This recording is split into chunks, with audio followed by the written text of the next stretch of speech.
Mujtaba Kamna'i malamin addini ne da aka daɗe ana kallon sa a matsayin ɗaya daga cikin mafiya ƙarfin faɗa a ji, wanda ba safai ake ganin sa a cikin jagororin siyasar Iran ba, ya zama sabon jagoran addinin ƙasar Iran bayan kisan da aka yi wa mahaifinsa a harin da Amurka da Isra'ila ta ƙaddamar a kan Iran ɗin a makonnin da suka gabata. Majalisar ƙwararru ta ƙasar ta Iran, wadda ta ƙunshi mutum 88, ita ce take da alhakin naɗa manyan jami'an addini da na siyasar ƙasar bisa kundin tsarin mulkin ƙasar ta Iran. Da naɗinsa, Mujtaba ya zama jagoran addinin Iran na uku tun juyin juya halin da ya wanzu a 1979, inda ya zama shugaba a wani mawuyacin hali lokacin da yakin gabas ta tsakiya ke ci gaba da tsananta. An dai haifi Mujtaba Kamna'i a ranar 8 ga watan Satumba shekarar 1969 a birnin Mashhad da ke arewa maso gabashin Iran, ɗaya daga cikin muhimman cibiyoyin karantarwa ta addini a ƙasar ta Iran. Kazalika shine ɗa na biyu ga Ali Kamna'i,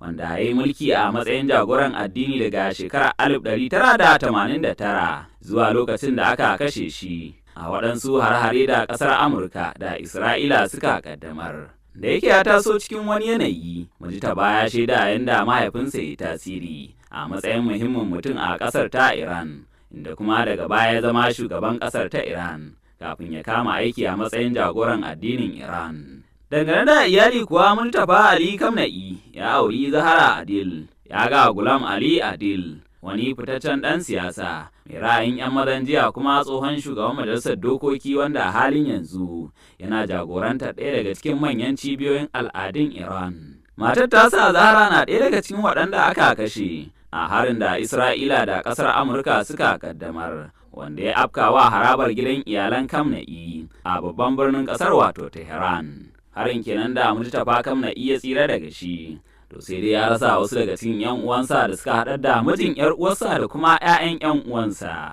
Kamar yadda da yawa daga cikin malamai masu iko a Iran, Mujtaba ya yi karatunsa na addini a birnin Qum, wato cibiyar karatun addini mafi shahara a ƙasar. Masu sharhi a Iran sun ce Mujtaba ya shafe da yawa daga cikin shekarun aikinsa yana koyarwa a makarantun na Qum, ciki har da karantar da fannin fiqihu mai zurfi, wanda ake ganin shine mataki mafi girma a karatun addini. Mujtaba Kamna'i sabon jagoran addinin Iran din bai taɓa neman mukamin siyasa ko kuma a saka shi a zaben jama'a da za su kaɗa ƙuri'u ba, amma ya shafe gwamman shekaru a matsayin wani mutum mai tasiri sosai a cikin makusantan tsohon jagoran addinin ƙasar Iran, wato Ali Kamna'i, inda ya kulla alaƙa mai zurfi da rundunar kare juyin juya hali ta Iran wato IRGC.